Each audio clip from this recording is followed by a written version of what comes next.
Magandang gabi mga masters, bali ngayon po ay 4 na videos po ma-upload ko po sa aking YouTube channel.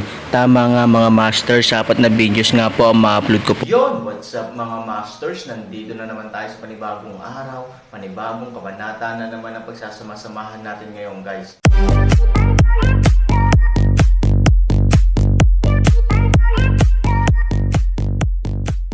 Bali mga masters, kung bago ka pa lang po sa aking YouTube channel, please click the subscribe button, lalong-lalo na po yung notification bell guys, para maging connected pa rin tayo sa isa't isa at maging updated kayo sa mga susunod ko pang video. Bali mga masters, bago natin umpisahan ng kwento ay mag-shoutout po muna tayo para sa mga solid nating tagapakinig. Shoutout kay Vince Villaril at shoutout kay Robert Tolentino. Yun na nga mga masters, no? Bali hindi na ito patagalin. In 3, 2, 1, let's go! Mga master, magbabalik tayo sa pag-upload ng 4 na videos everyday simula ngayon araw. Salamat sa solid na pagsuporta mga master. Aaron. Oh, nagpunta siya sa trabaho sa Hardin Tiklupan ang walang laman na anak na may buhok na walang laman, pagkatapos ay nahihiya siyang magtago ng paraan. Hindi nagduda si Chen Shuang na ito ang dapat gawin ng mga alipin, pumunta at tawagan siya bumalik. Panipi, tawagan mo ito ngayon. Malamig ang mukha ni Chen Shuang, mahirap bang maghintay para sa iyo na kumain? Hey, Elder Marshal Sister, kung gusto mo, then ang ikalawang kalahati ni Zizuzi ay hindi na nang ahas na magsalita pa, dahil inilagay ni Chen Shuang ang espada sa kanyang leeg sa oras na ito. Sinabi ni Chen Shuang sa malamig na boses, hindi mo pa ba ako tinatawagan? Tumanggaw si Jexingki at tumingin sa maliit na sunspot sa tabi ng kanyang mga mata. Ang anak ng isang asong babae ay nakatayo doon sa lahat ng oras. Napakakomplikado ng mga mata niya. Siya ay sakam kay Chen Shuang, at ang ilan sa Jexingki ay mapanlin lang. Nasaan ang Aaron? Si Chen Shuang, syempre, ay hindi lamang isang pasikat na babae, kundi isang matalinong babae. Maya-maya may nangyari sa kanya. Sa harap ng tanong ni Chen Shuang, si Zizuzi ay nataranta at nabulunan sandali. Hindi para sabihin. Nang muling ilagay ni Chen Shuang ang espada sa leeg ni Jexingki, umihi si Jexingki at sinabing, siya. Pumunta siya sa kuweba ng Xian Cave. Nang marinig ito, biglang nalungkot ang malamig na mukha ni Chen Shuang. Bakit ka pumunta dun? Gusto mo bang mamatay? Hindi na iniisip ang tungkol dito, mabilis na bumangon si Chen Shuang at dumiretso sa kuweba ng Xian. Pagkatapos ng mahabang panahon na pag-isipan ito, sa wakas ay pinili niyang umakyat sa bundok upang maghanap ng mga nakatatandang kapatid na babae at kapatid na marshal na tutulong. Hindi siya nang ahas na pumunta sa kuweba ng Xian. Sa kuweba ng Xian, nang makita ang saradong pinto, si Chen Shuang ay may bakas ng simpatiya sa kanyang malamig na mga mata. Bagamat ang basurang ito ay tunay na basura, nakatanggap lamang siya ng sefeng mula kay Qin Qingfeng sa loob ng ilang araw at pagkatapos ay namatay. Nakakalungkot isipin ang buhay niya. Sa oras na ito sa kuweba, pagkatapos ng ilang round, si Lin Long ay patuloy na binugbog, at sa wakas ay nakabalik sa braso ni Aaron. Ang Aaron din, ay binugbog dahil sa sobrang dugo at nagsimulang mawalan ng lakas. Napakalakas ng ngipin ng lumilipad na ulo. Hanggat dumaan sila sa Aaron, kahit handa nang magtago ang Aaron, kakamo pa rin siya kaagad. Kapag nakalmo siya, kahit maliit na bitek lang, magdudugo na ang sugat. Masama bang ngipin mo? 3,000 galit tunog ng inumin, ang susunod na segundo, kapag ang ulo lumipad muli, 3,000 galit tunog ng isang gumuhit, biglang sa katawan liwanag tagumpay, isang malaking palakol fiercely block sa harap ng kanyang katawan. Bang! Isang malakas na ingay, lumilipad na ulo ang biglang tumama sa mga 7 nahihilo na 8 elemento. Halika, sige, depende kung mahirap ka o mahirap. Biglang lumapit si Aaron sa espiritu. Sa isang kontraryan na artifact, kung sino sa mundo ang makakalaban nito. Lumilipad ulo hindi na atake, isang turn, sa dilim, ang kalansay kamay, din sumunod. Ilang sandali pa, may malamig na boses na dumating, "But, ano ang pangalan mo?" "It's none of your business." 3,000 galit na boses na paraan, oras na para lumaban. Panipi, ngayon palang kailangan kong lumaban o pumatay kung hindi ako pumayag. Ngayon kailangan kong sumagot kung gusto ko. Young man, don't be so impulsive. Paano kung negosyo ang pag-uusapan natin? Hindi, wala akong dapat pag-usapan sa iyo. Sabi ni Aaron, para maging lalaki, kailangan may backbone ka. Hindi mo kailangang maging kung ano ka. Ikaw, biglang nagalit ang tunog sa loob. Gustong laruin ng Aaron ang mga bagay na ito, na higit sa maraming tao. Pagkatapos ng lahat, hindi pa siya nakakita ng anumang mga trick sa mundo. Ilang saglit pa, may pang-iinis na naman mula sa lalaki. Gayun din, Lin Mengsi ang taong murang babaeng iyon, lahat ng mabahong birtod na ito, kaya sa paglipas ng mga taon, lumapit ka sa akin para pumatay ng isa, patayin mo ako ng magandang buhay. Sino si Lin Mengsi? 3,000 kakaibang paraan. Haha, boy, hindi mo nga alam ang pangalan ng master mo. Ganyan ka ba maging apprentice? Ang boses ay hinahamak ang isang paraan. Umiling si Han Sanchen. Sa totoo lang, ayaw niyang makipag-chat. Pagkatapos ng lahat, hindi siya maaaring maging masyadong walang gulugad, ngunit kailangan niya ng ilang oras upang makabawi, kaya dapat niyang sabihin, hindi ko maalala ang pangalan ng aking Panginoon. Ang kanyang pangalan ay Qin Qingfeng, ngunit hindi Lin Mengsi. Qin Qingfeng, ikaw ba ay apprentice ni Qin Qingfeng? Narinig ang tugon ni Aaron, ang boses sa loob ay biglang kinabahan, na may isang uri ng pananabik at pananabik. Sisigat na ang Aaron, sa loob, ngunit biglang dumating ang isang nakakatakot na sigaw. Ngunit ilang sandali pa, huminto siya at umiyak, okay na ba ang master mo? Sa ilalim ng kanyang pamumuno, ang nihilism ay dapat na napakamaunlad, kanan. Aaron Baji susunod na bibig, Elder, ito ay kung gaano katagal hindi ka lumabas. Hindi ko na matandaan kung gaano katagal. Hindi iyon nakakagulat. Nihilism ay wala kahit sa 7 taluktok.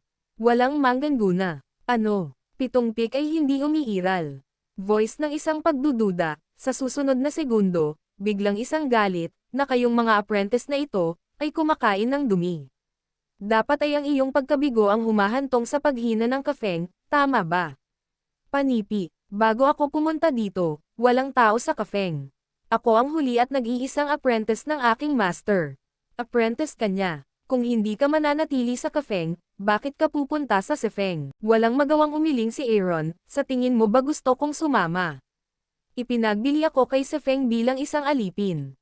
Panipi, mga alipin. Gamitin ang apprentice ni Qing Feng para maging alipin. Si Ye Mengsi ay isang murang babae kaya hindi siya maaaring mamatay, madali. May galit sa loob. Hindi alam ni Aaron kung bakit ayaw niya kay Lin Mengsi. Sino si Lin Mengsi? Ikaw, halika dito. Malamig sa loob. Naisip ito ni Aaron. Anyway, with pang-wax in hand, hindi siya nag-alala na baka masaktan niya ang sarili niya. Matapos mag-isip, diretso siyang pumasok. Napakadilim sa kuweba. Habang papasok ka, mas maalinsangan ito, at mas nakakadiin ang malamig na hangin. Biglang nagliwanag ang ilang apoy sa paligid. 3 metro sa harap ng Aaron, mayroong isang square stone platform. Sa platapormang bato, mahaba si Bitay, at nakaupo doon ang kalahating balangkas at kalahating halimaw ng tao. Tingnan ang Aaron, dahan-dahan niyang itinaas ang kanyang ulo, walang mga mata, mapuputing mga mata lamang, mukhang labis na tumatagas. Pagkatingin sa kanya saglit, umiling-iling siya, hindi ka talaga mabahong babae. Ni hindi mo nga siya hinihinga, amoy-simoy ka ng hangin. Medyo hindi komportable at mas alerto ang Aaron. Ni wala siyang mata, paano niya titignan ang sarili niya? At ang pinaka nakakatakot ay naamoy niya ito. Lumuhod ka, anak, bigla niyang sabi sa malamig na boses. Nakaluhod ka. Iniisip ni Han Sanchen na medyo sobra ka na. Ayokong kausapin ka noon. Kung hindi dahil sa ganda ng tono mo, hindi ko na sinabi sa'yo.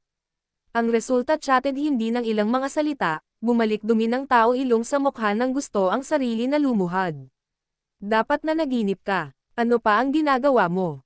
Hinimok niya ang isang, tingnan ang ekspresyon ng mukha ng Aaron, bumantong hininga siya, dahil ikaw ay apprentice ni Qing Feng. Kung gayon ayon sa mga patakaran, dapat mo akong tawaging guro. Asawa ng guro, pagkaraan ng mahabang panahon, siya ay naging isang babae, na hindi napagtanto ni Aaron ng maaga. Ang dahilan ay ang kanyang kalahating kalansay at kalahating kumpletong katawan ng tao ay mahirap makilala. Tumingin si Aaron sa kanya na may kain na hinala. Hindi siya mukhang sinungaling. Tumango siya. Malumanay na lumuhad si Aaron. Bagamat si Qin Qingfeng ay isang springboard lamang para sa kanyang sarili sa mundo ng lahat ng direksyon, si Aaron ay isang taong may prinsipyo, at ang kanyang Panginoon ay kanyang Panginoon. Bilang isang apprentice, siya ay dapat magkaroon ng parehong etiquette. Nang makita ang pagluhod ni Aaron, tumango si Zuying ng may kasiyahan, "Anak, bumangon ka, ano ang pangalan mo?" "Aaron." "Okay. 3,000. I've got it. By the way, bakit ka ipinagbili kay Sefeng bilang alipin? Ayon sa pagkakaintindi ko sa amo mo, kahit ipagbili niya ang sarili niya, hinding-hindi niya ibebenta ang apprentice niya." Nagdududa si Zuying ng paraan. Sinabi sa kanya ni Han Sanchen ang lahat sa simula. Matapos pakinggan ang pahayag ni Han Sanchen, humampos siya sa stone platform. "Alam ko na ang murang babae na si Lin Mengxi ay masama ang loob at mabait." "Teacher Niyang, sino si Lin Mengxi?" "Si Lin Mengxi ay ang nakatatanda sa Sefeng. Kaka-rating mo lang sa Sefeng, ngunit hindi mo alam na ito ay normal. Gayunpaman, Aaron, dapat mong tandaan na si Lin Mengxi, isang makamandag na babae, ay dapat mag-ingat." Elder Sefeng, naisip ni Han Sanchen ang nag-iisang babaeng elder sa drill field noong araw na iyon. Siya ay maganda, at siya lamang ang hindi nagpahiya sa kanyang sarili at sa kanyang amo. Hindi mabilang na tao ang binasa ni Han Sanchen. Sa paghusga sa kanyang mukha, hindi siya ang uri ng tao na hindi mapapatawad. "Master, may hindi pagkakaunawaan ba?" Aaron pinaghihinalaang. "Sa katunayan, makatarungang bilhin ang iyong sarili bilang isang alipin sa pagkakataong ito. Hindi pagkakaunawaan. Aaron, ignorante ka talaga. Sa tingin mo ba walang layunin si Lin Mengxi na bilhin ka ng Sefeng?" Sabi ni Zuying na may malamig na ngiti. "Gusto niyang tulungan ang aking amo." Makikita na si Qin Qingfeng ay hinahamak at kinasusuklaman ng ilang matatanda. Maaaring tulungan ni Lin Mengxi si Qin Qingfeng sa hindi kilalang paraan na ito nang hindi nakakasakit sa ibang matatanda. Utot, galit na umiinom si Zuying. Aaron's words, "I don't know which nerve she is stimulated by," make her whole person burst into thunder instantly. Yung murang babae, hindi siya mapakali. Binili ka niya, para lang dumating ang nag-iisang apprentice ng master mo, dito para dumanas ng insulto at pagpapahirap. Naisip ni Aaron, sa katunayan, mayroong ilang katotohanan. Mula nang dumating siya sa hardin ng gulay, ang Aaron ay talagang parang alipin. Hindi siya nasiyahan sa anumang paggamot at nagtrabaho lamang.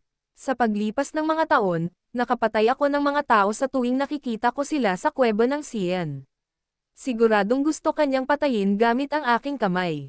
Laking gulat ni Aaron nang sabihin niya ito. Kung totoo man, masyadong mabisyo si Lin Mengxi.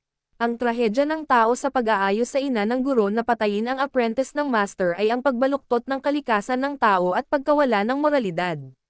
Ngayon lang, muntik na kitang mapagkamalan na disipulo ni Sefeng at napatay kita, na siyang lason na plano ng murang babaeng ito. Buti na lang at wala kang mental skills sa lahat ng direksyon, may malakas na puwersa sa iyong katawan, na maaaring labanan ang pag-atake ng aking lumilipad na ulo. Sa pagsasalita tungkol dito, muling tiningnan ni Zuying ang Aaron. "Well, since that damned woman is going to try her best to kill you, hindi ko natutuparin ang hiling niya. 3,000, lumapit ka sa akin."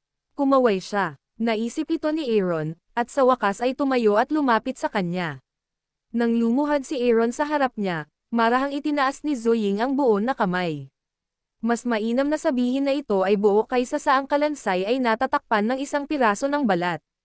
Pagkatapos, dahan-dahan niyang ipinatong ang kanyang kamay sa ulo ni Aaron. Ilang sandali lang, naramdaman ni Han Sanbayan ang isang napakalakas na puwersa na direktang bumubuhos mula sa tuktok ng kanyang ulo, at ang kanyang isip ay parang Buddha na inilagay sa egg beater. Dahil sa matinding colic, lumabo ang kamalayan ni Aaron. Ang kalahating gising at kalahati ay hindi komportable, ang puwersa na may ulo at diretsyo sa buong katawan ni Aaron, sa pamamagitan ng 7 meridian at 8 ugat, kung saan ganap na nawasak, potensyal na tulad ng kawayan, naramdaman lamang ni Aaron na ang bawat acupoint ay may marahas na pagsabog, Ganoong uri ng sakit na ginawa sa kanya desperately gustong umiyak, ngunit hindi mahalaga kung paano, siya ay hindi makagawa ng kahit kaunting tunog. Sa huli, ang puwersang ito ay tumama sa puso ni Aaron. Bang! Isang malakas na ingay, Aaron alam, huminto ang kanyang puso. Ito ba ay namamatay? Masyado pa akong bata para maniwala sa halimaw sa Sian Cave. Unti-unting nawala ng malay si Aaron sa harap ng isang itim. Hindi ko alam kung gaano katagal, biglang gumaan ang pakiramdam ni Aaron, ngunit nang imulat niya ang kanyang mga mata, pumasok siya sa isang madilim na espasyo sa paligid. Sinubukan niyang tumakbo ng matagal, ngunit ang dilim ay parang walang hangganan. Tumingin siya sa paligid, ngunit walang tao. Nang lingunin niya, may mga kakaibang spell sa kanyang tenga. Bigla siyang tumalikod, isang pares ng mga mata na walang mata, ay nakatitig sa kanya, gising ka ba? Yun na nga mga masters, no? Bali panibagong kabanata na naman yung natapos natin ngayong gabi. Muli, maraming salamat po.